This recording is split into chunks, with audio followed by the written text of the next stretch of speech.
morning. Welcome to our devotion. We're in the 6th chapter of Genesis this morning. I'll just jump into this. Thunder had rolled all night long. Lightning had split the sky. In the hills above a little town of Oregon, the town of Heppner. The year was 1903. It was the 14th day of June. 6 miles up Willow Creek Canyon, a wall of water was headed down toward Heppner. 20 to 30 foot high water with the force of a freight train would hit the people of the town. Logs and debris that were being carried along in the flood would wreck the place. Heppner was a lost cause. Two men who were drinking at a tavern, they saw the devastation coming, and they raced out and they jumped on their horses, swung on their horses, and headed downstream to warn the others. Like Paul Revere in his ride in 1775, screaming that the British are coming.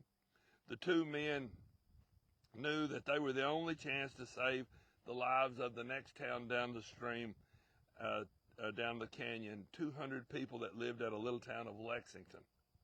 Shouting, "Save yourselves, the flood is coming," they warned the ranchers and the farmers along that way. They made it to Lexington just ahead of the water. Not a life was lost there in Lexington because of the ride. At Heppner, without warning, 250 people out of 1,300 had died in the flood. They rode on and they traded horses at a farm, and they raced on down the valley warning, "Folks, a flood is coming." They rode 23 miles that night warning people to escape the coming flood. Years after the beginning, men's hearts had grown so cold at the beginning of this world of civilization. Men's hearts had grown so cold and so perverse and so hateful and sin-filled that God could tolerate it no more.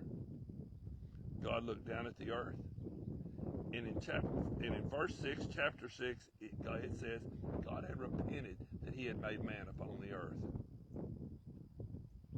People lived long lives in those days. Polygamy, the marriage to more than one woman, was prevalent. Wicked men who were known for their evil deeds became renowned. Marauding groups of these evil men killed and looted at will. Society was depraved. Scholars believe that maybe many as 1.5 billion people may have lived at the time of the flood.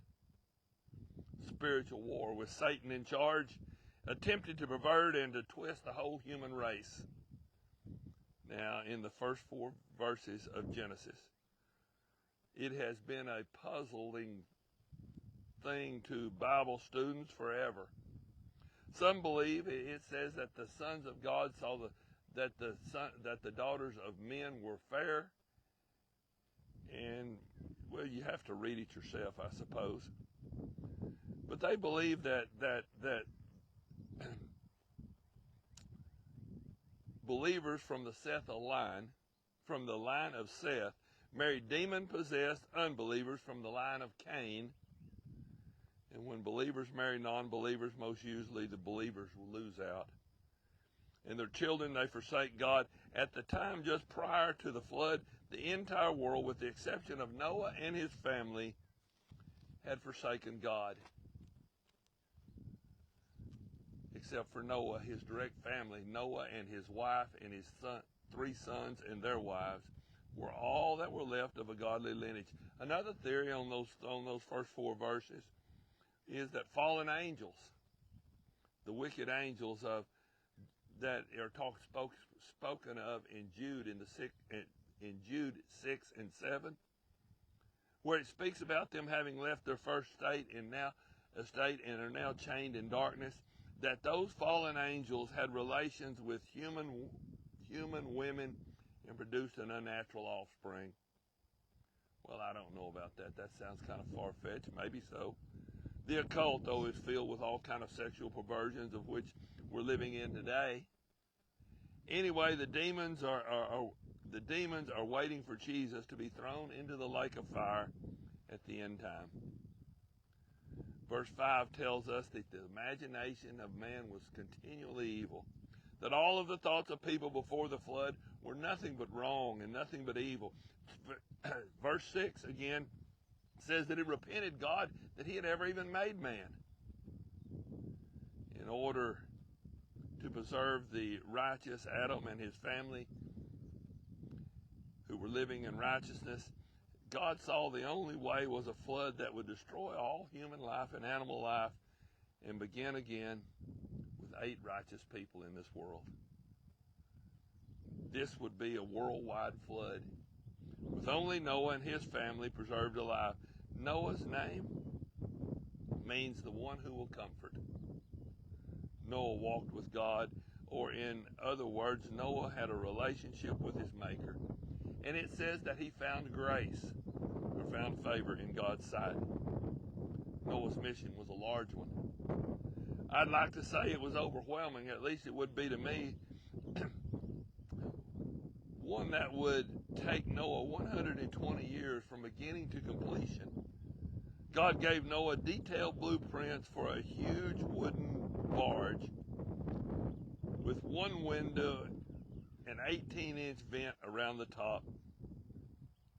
The ark that Noah was commissioned to build was the length of 1.5 football fields, 3 stories or 3 levels high.